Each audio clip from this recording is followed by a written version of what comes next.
Hey guys, what's up? It's Fado82 coming at you with some Rust gameplay. Wanted to talk really quickly about the patch that went live today. There's some really important changes that you need to be aware of if you're actively playing Rust or if you're thinking about coming back to playing Rust. So one of the biggest things is you might notice down here, it shows that there's a comfort meter over by where my metabolism bars are, and the comfort level is 50% if I'm by this fire.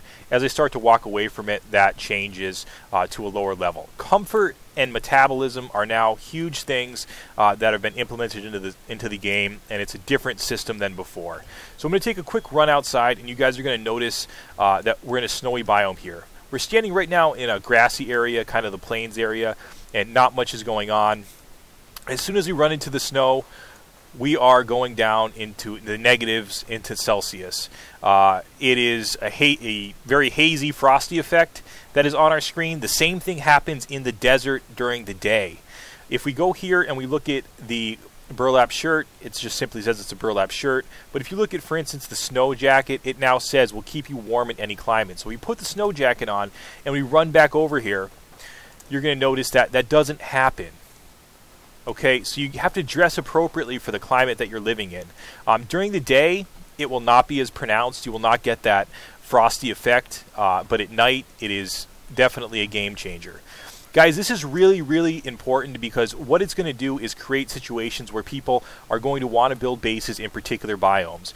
In particular, the grassy biome and the plains biome seem to be the best pieces of real estate at this point in time because you're not getting the adverse effects of the cold and the desert as you do, when you live in those areas. They're very harsh now to live in the desert and the snow, so it's a little trickier. Another thing to note, guys, is if you wear the metal armor, and if you wear it during the day in the desert, it will affect you negatively, and if you wear it during the day in the snow, it will also adversely affect you, and it will cause those same things to happen to your screen in terms of your metabolism. The other thing, guys, is that the repair bench is now back in the game. It looks like shit. It's a placeholder graphic right now, I hope. If you hit E, you'll be able to go ahead and drag an item in there. The only thing I have right now damaged is the rock. Of course, you can't repair it, but if you were able to, it would show you what you needed to repair that item. The next biggest change, guys, is the bow. The graphic on the bow has changed. I'm not sure if you can really see it here on the screen, but it looks like kind of a rotted wood now with a sort of a mossy effect on it.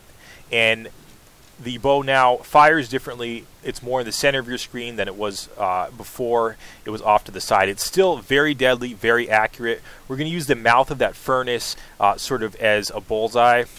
And you'll see if you keep everything the same, it's always going to hit in the same area. Very, very deadly, very accurate, and you can craft it right from the beginning now. You don't need to learn the blueprint for the bow or for the arrows.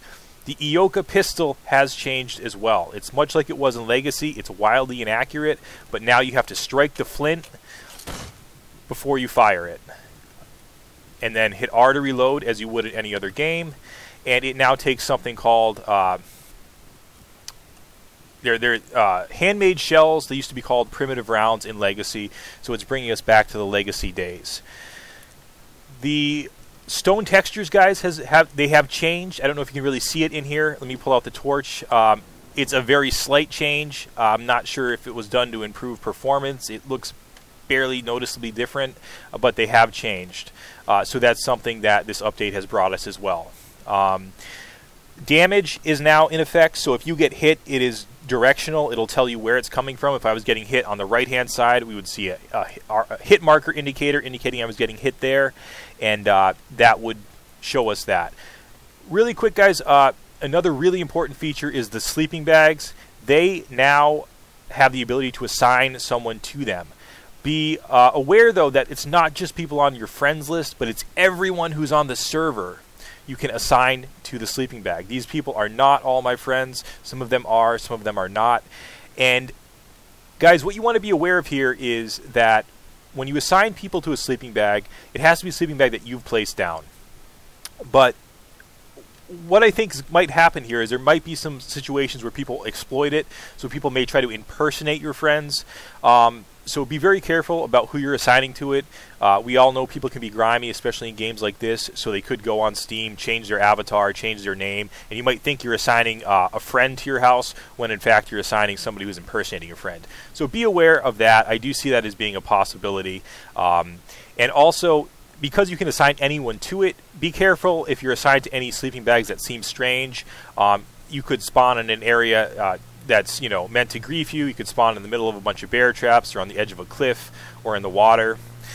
Who knows? But the sleeping bag changes are huge as well, and they do kind of signal another shift in terms of the gameplay. The next biggest thing, guys, is the hammer is no longer able to take down walls. So if you place the building cabinet is still going to allow you to have the building radius around your base, but it no longer gives you the ability to simply click and demolish a wall. That's both good and bad. It's great because people won't be able to demolish your bases with a few clicks if they get to the cabinet. It's bad in that if you misplace something, you're going to have to manually tear it down yourself, and it's resource intensive. So guys, those are the biggest changes to this particular patch. I think I covered all the big ones. For all the nitty-gritty details, of course, check rustified.com. I hope this was helpful as always. If you like it, please sub to the channel. Alright guys, thanks for watching. Hope to see you in game. Fado82, peace.